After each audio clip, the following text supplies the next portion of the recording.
Bandeko babolingo mbote na bino baibo mesana kulanda chaîne na biso ya www.zoomel1000.com. Lelo tozali na esengo pona ko présenter bino ba émission na bino obo mesana kozela. Ngai papa Roger Babo lelo na ko présenter bino ba émission obo mesana kozela mokolo na mokolo pona kotalisa na bana ya Congo eloko nini oyo tobombeli ba. Rosalie Lokosu na zui responsabilité monene na chaîne ya www.zoomel1000.com pour na kotalisa na peuple congolais vérité to bosolo oyo nini esengeli na biso bana ya mboka toyeba esika oyo bato bazali kokangela bato misu to bazali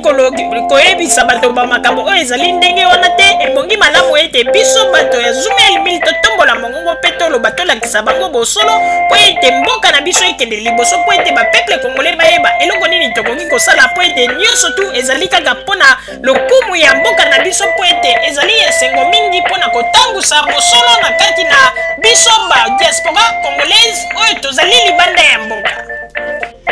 Na ntango oyo bozalaka kabisika bozali nde bokolanda basango ya www.zoomel1000.com.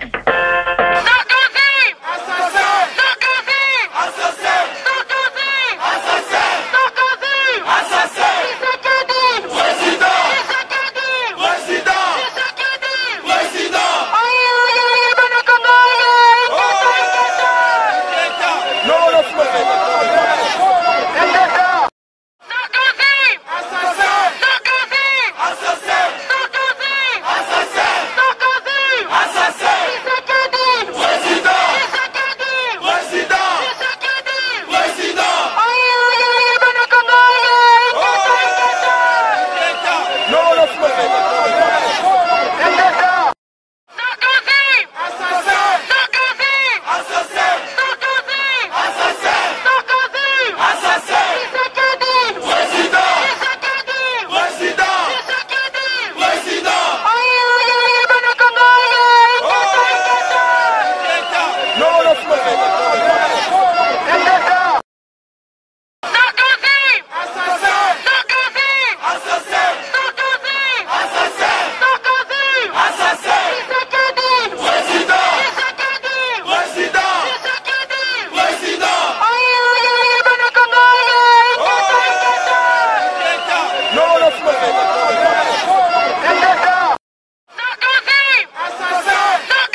bandeko babolingo na bandi boyiti kolanda émission na biso oyo tosilaki kolikisa yango po ete boyeba basango nini oyo bino bomande kozela na bandi ete moto na moto asili